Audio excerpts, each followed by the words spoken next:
அனைவருக்கும் வணக்கம். சற்று முன்பு வெளியான முக்கிய அறிவிப்பு.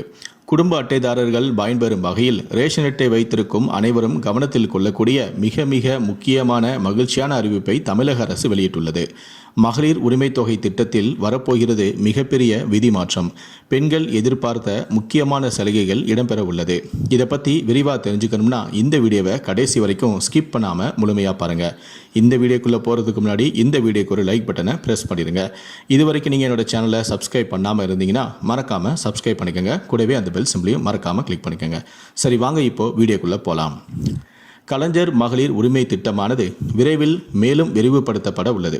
இந்த முறை இதில் கூடுதல் பயனாளிகள் சேர்க்கப்பட உள்ளதாக தகவல்களும் வெளியாகியுள்ளது. அதன்படி முன்பு முன்னாள் அரசு ஊழியர்களின் மனைவிகளுக்கு பணம் கிடைக்கவில்லை. அவர்களுக்கு இந்த முறை பணம் கொடுக்க திட்டமிடப்பட்டும் உள்ளது.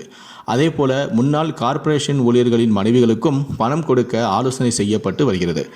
இந்த திட்டத்தில் கடந்த ஜனவரி மாதம் கூடுதல் பயனாளிகள் சேர்க்கப்பட்டுள்ளனர். இந்த திட்டத்தில் இந்த மாதம் இதே திட்டம் மறுவாழ்வு முகாம் பெண்களுக்கு விரிவுபடுத்தப்பட்டும் உள்ளது. அதற்கான ஆணையும் வெளியிடப்பட்டது. அதேபோல இதுவரை விடுபட்ட பெண்களுக்கும் பணம் அனுப்பப்பட முடிவு செய்யப்பட்டும் உள்ளது. ஏற்கனவே கலைஞர் மகளிர் உரிமை திட்டத்தின் கீழ் கடந்த ஜனவரி மாதம் மேலும் சில பயனாளிகளுக்கு பணம் அளிக்கப்பட்டு வருகிறது.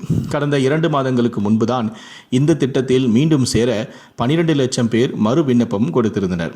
இப்போது 1,07 லட்சம் பேருக்கு இந்த பணம் தற்போது கொடுக்கப்பட்டு வருகிறது. தேர்தலுக்கு பின்னர் மேலும் சிலருக்கு இந்த திட்டத்தில் பணம் வழங்கப்படவும் உள்ளது. தேர்தலுக்கு பின் புதிதாக விண்ணப்பங்களும் ஏற்கப்பட உள்ளன. சமீபத்தில் கூட இது தொடர்பாக பிரச்சாரத்தில் பேசிய அமைச்சரான உதயநிதி ஸ்டாலின் 1 கோடி பேருக்கு இந்த திட்டத்தில் கொடுக்க வேண்டும்.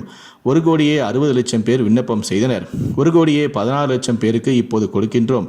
இதில் பணம் கொடுக்கப்படாமல் போன மற்றவர்களுக்கும் 2-3 மாதத்தில் கொடுப்போம்.